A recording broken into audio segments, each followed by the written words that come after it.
একদিনের লড়াইয়ে একটি জাতির মুক্তি অর্জিত হয় না। বাংলাদেশের মানুষের মুক্তির সংগ্রাম দীর্ঘতর হচ্ছে, একথা ঠিক। কিন্তু ভারতীয় আধিপত্যবাদ থেকে মুক্তির এই কঠিন সংগ্রাম বিরতিহীনভাবে চলবেই। আমরা যারা এই মুক্তির সংগ্রামে লিপ্ত আছি, তাদের লক্ষ্য একটাই: ভারতীয় আধিপত্যবাদ মুক্ত স্বাধীন বাংলাদেশ।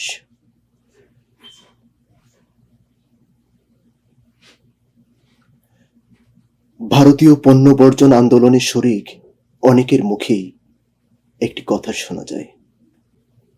তারা বলছেন, ভারতীয় পণ্য বর্জন আন্দোলন করতে গিয়ে দেখি এদেশে ভারতীয় পণ্যের চেয়ে ভারতীয় দালালের সংখ্যা অনেক বেশি।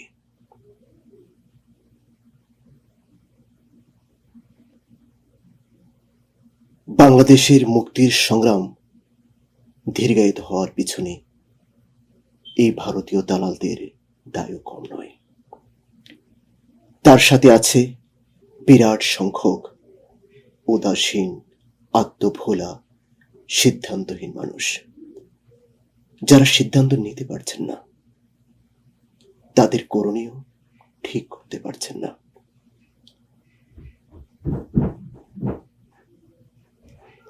এই চতুর্মুখী সংগ্রামে যারা ফ্রন্টলাইনার আছেন, তাদেরকে টার্গেট করে চলছে ফ্যাসিস্ট হাসিনা ও তার প্রভু ভারতের প্রোপাগান্ডা মেশিন। দেশে বিরোধী দলীয় নেতা কর্মীদেরকে মামলা, হামলা, জেল, জুলুম, গুম, খুন করে স্বৈরাচারী কায়দায় দমন করে তার প্রভু ভারতীয়দের মদদে টানা 4 বারের মতো ক্ষমতায় আছে ফ্যাসিস্ট শেখ হাসিনা। দেশে থেকে কথা বলার কোনো সুযোগ নেই বললেই চলে। টকশোতে সীমিত আকারে যা বলতে শুনেন, সেগুলো সরকারের নিয়ন্ত্রিত সীমার মধ্যে। কাকে আলোচক হিসাবে আনা হবে, কাকে আনা যাবে না, সেগুলো ঠিক করে দেয় সরকার। কিন্তু ফেসবুক বা ইউটিউবে তেমনটি নয়। সবাই নিজের মতো কথা বলতে পারছে, যদিও ফেসবুকে কিছুটা সীমাবদ্ধতা রয়েছে।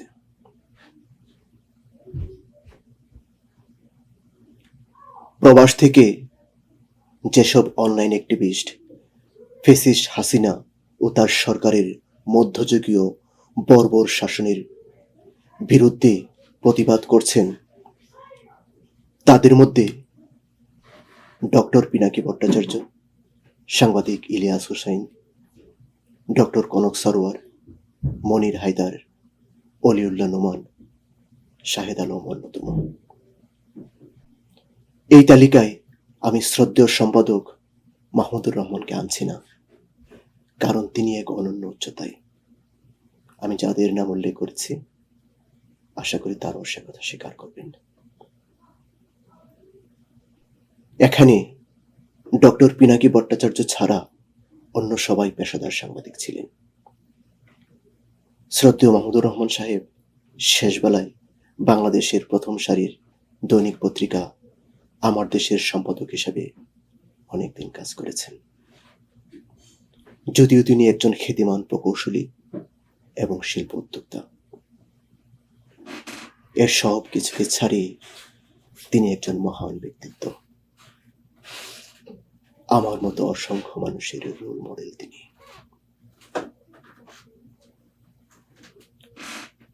আলোচনা দীর্ঘায়িত করব না। আজকে ডক্টর পিনাকি ভট্টাচার্য তথা আমাদের সকলের প্রিয় পিনাকি দাকে নিয়ে কয়েকটি কথা বলবো বলেই আপনাদের সামনে হাজির হয়েছে। নেহায়েত নিজের বিবেকের দায়বদ্ধতা থেকে। আমাকে চেনার আপনাদের সবিশেষ কোনো কারণ নেই। আমি খ্যাতিমান বা এতটা যোগ্যতা সম্পন্ন কেউ নই। চট্টগ্রাম বিশ্ববিদ্যালয়ে সামান্য পড়াশোনা করেছি। আর এখানে যুক্তরাষ্ট্রে এসে যৎসামান্য পড়াশোনা করেছি এবং কয়েকটি প্রফেশনাল সার্টিফিকেট কোর্স করেছি। বিশ্বের প্রথম সারির একটি আউটসোর্সিং কোম্পানিতে সামান্য কেরানির কাজ করি, এতটুকুই। ডক্টর পিনাকি ভট্টাচার্যের কথা চিন্তা করেছেন? তিনি বাংলাদেশে মেডিকেল সায়েন্সে পড়াশোনা করেছেন। মাল্টিন্যাশনাল ফার্মাসিউটিক্যালস কোম্পানিতে উচ্চ পদে চাকরি করেছেন দীর্ঘদিন। বাম ধারার রাজনীতির তিনি একজন পরিচিত ও প্রতিষ্ঠিত ব্যক্তিত্ব ছিলেন বাংলাদেশে থাকাকালে। একজন শক্তিমান লেখক। বিভিন্ন বিষয়ের উপর তার 19টি বই রয়েছে এবং এখনো লিখছেন। ডক্টর পিনাকি ভট্টাচার্য ফ্রান্সের বিখ্যাত সরবোন ইউনিভার্সিটি থেকে MBA করেছেন। একটি বিশ্ববিখ্যাত কোম্পানিতে গুরুত্বপূর্ণ পদে চাকরিরত আছেন ফ্রান্সে। তিনি অত্যন্ত মেধাবী লোকদের জন্য অনুকরণীয় ও ঈর্ষণীয় ক্যারিয়ার করেছেন ফ্রান্সে। তিনি PhD করছেন। যতদূর জানি ওনার গবেষণার বিষয় হলো সাস্টেইনেবল ডেভেলপমেন্ট। পড়াশোনার সাথে যারা যুক্ত আছেন তারা জানবেন সাস্টেইনেবল ডেভেলপমেন্ট উন্নত বিশ্বে কত ডিমান্ডেবল সাবজেক্ট। এই অধম ভার্সেস ডক্টর পিনাকি ভট্টাচার্যের মধ্যে একটু তুলনামূলক আলোচনা করি, তাহলে বুঝতে সুবিধা হবে আপনাদের, বিশেষ করে যারা বাংলাদেশে আছেন। সকাল 9টা থেকে 6টার সামান্য কেরানির চাকরি করে ফেসবুকে নিয়মিত পোস্ট দিতে পারি না আমি। ছেলে মেয়েদের সকালে স্কুলে ড্রপ করা, সপ্তাহের শেষে বাজার করা ও রান্নার কাজে সামান্য সহযোগিতা করা, সপ্তাহ শেষ। সোমবার সকালে আবার ছুটে চলা। আমার স্ত্রী চট্টগ্রাম বিশ্ববিদ্যালয় থেকে পড়াশোনা করেছেন আর আমেরিকায় একটি স্কুলে শিক্ষকতা করেন। ডক্টর পিনাকি ভট্টাচার্যের কথা চিন্তা করেছেন? একটু খেয়াল করুন, তিনি অফিস সেরে এসে PhDর পড়াশোনা করেন, ভিডিওর কন্টেন্ট বানানোর জন্য প্রতিনিয়ত কাজ করেন। খাওয়া দাওয়া, সংসার জীবন ছাড়া ওনার যে 3টি কাজের কথা বললাম, প্রত্যেকটি কাজেই ফুল টাইম ডিজার্ভ করে। জি, আবারও বলছি, ফুল টাইম ডিজার্ভ করে। অথচ দিনের পর দিন রুটিন মাফিক তিনি ভিডিওর কন্টেন্ট তৈরি ও রেকর্ড করে যাচ্ছেন। তিনি যেরকম তথ্যবহুল ভিডিও তৈরি করেন, ঠিক তেমন 2টি ভিডিও তৈরি করে দেখুন তো কত সময় লাগে।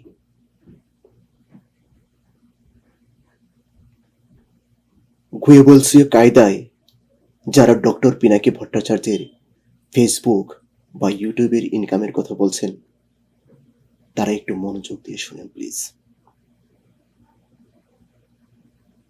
বিশ্বাস করুন, ওনার ফেসবুক এবং ইউটিউবের ইনকাম আমেরিকাতে আমার কেরানির চাকরির সিকি ভাগো না।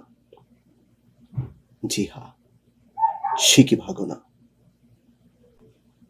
তিনি ফ্রান্সে হাই প্রোফাইল জব করে যা ইনকাম করেন, সেই মানের কেউ পাগল না হলে ওনার মতো দিনের পর দিন ভিডিও বানানোর এই কাজ করত না। ওনার চাকরির ইনকামে ইউরোপ এবং আমেরিকায় খুব আয়েসে জীবনযাপন করা যায়। তিনি যে একজন উচ্চ যোগ্যতা সম্পন্ন মানুষ, সেটা কি ওনার বাংলাদেশ এবং ফ্রান্সের কেরিয়ার প্রমাণের জন্য যথেষ্ট নয়? কি ঠেকা আছে বলেন তো দিনের পর দিন নিয়ম মাফিক ভিডিও বানিয়ে একটি বেতন জারি রাখার? সে প্রশ্ন কি কখনো নিজেকে করেছেন যারা ওনার সমালোচনা করছেন? আমি মনে করি এই অ্যাক্টিভিজম জারি রাখতে গিয়ে ডক্টর পিনাকি ভট্টাচার্য প্রতিনিয়ত তার শারীরিক সক্ষমতার চ্যালেঞ্জ মোকাবেলা করছেন। ওনার ভয়েসের সমস্যা আছে। ওনার নিজের জবানিতে জানা যায় উনি প্রায় বাক প্রতিবন্ধী হতে চলেছিলেন। ওনার কয়েকদিন আগের একটি ভিডিওতে ভয়েস সমস্যার সুস্পষ্ট আলামত আছে। আমি ওনার ভিডিওর সাউন্ড কোয়ালিটির কথা বলছি না, আমি ওনার কণ্ঠের সমস্যার কথা বলছি, ওনার ভয়েস প্রবলেমের কথা বলছি। উনি একজন ডাক্তার, ওনার শারীরিক অবস্থার কথা উনি খুব ভালো জানবেন। তবে আমার ভয় হয়, মনে হয় না একই ধারাবাহিকতায় খুব বেশি দিন তিনি ভিডিও রেকর্ডিং করতে পারবেন। ভয়েস হারানোর এই রিস্কের কথা তিনি কি জানেন না? তাহলে কেন দিনের পর দিন নিয়ম মাফিক এই একই কাজ করে যাচ্ছেন? নিজের চাকরি, ভালো ক্যারিয়ার রেখে কেন দিনের পর দিন এই কাজ তিনি করে যাচ্ছেন?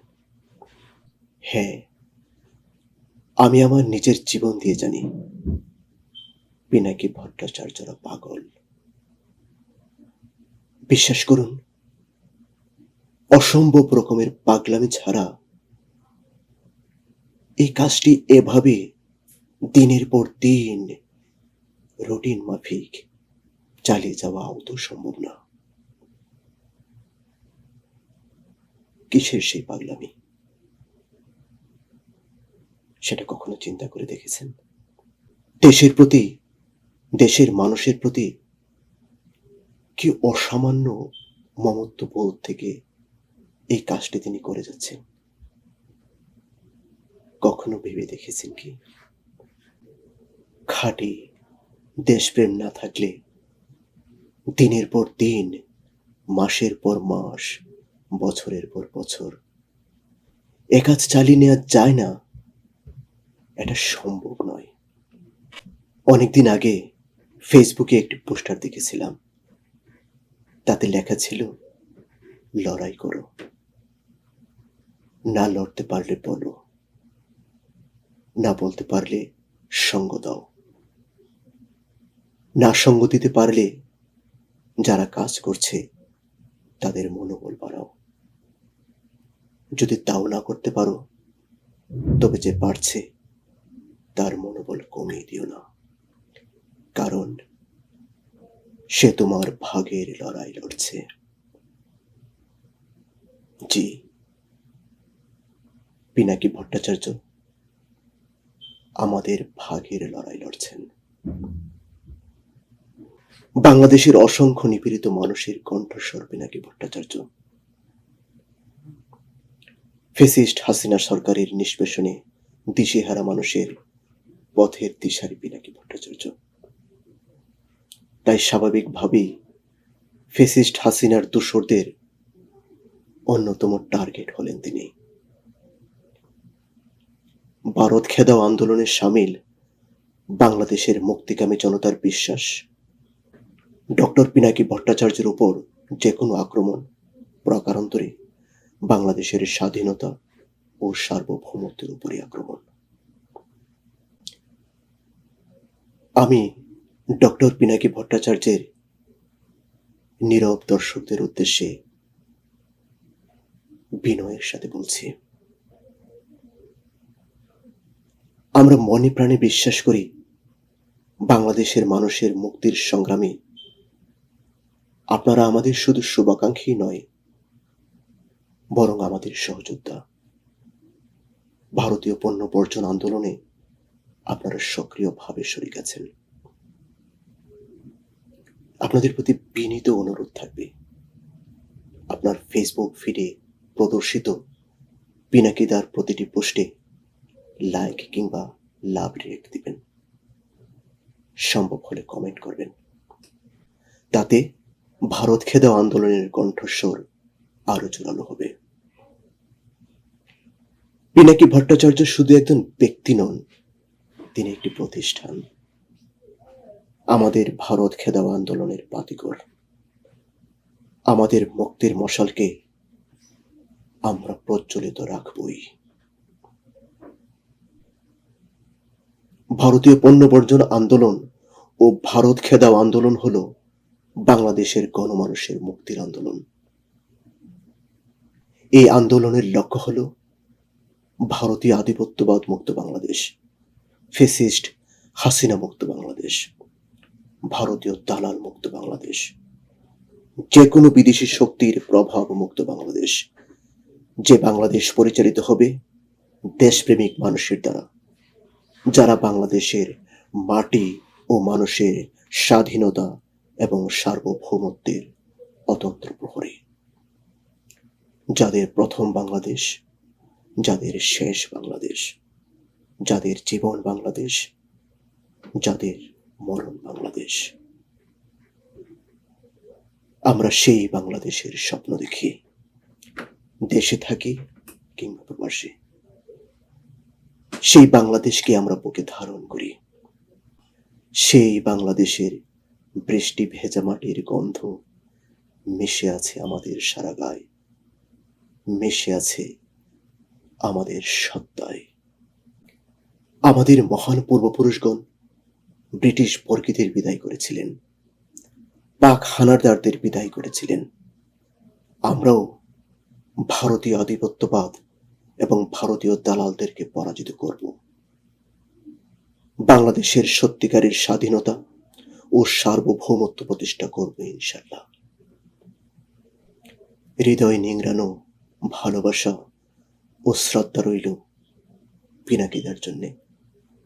খুব খুব ভালো থাকবেন দাদা। আপনাদের সকলকে ধন্যবাদ।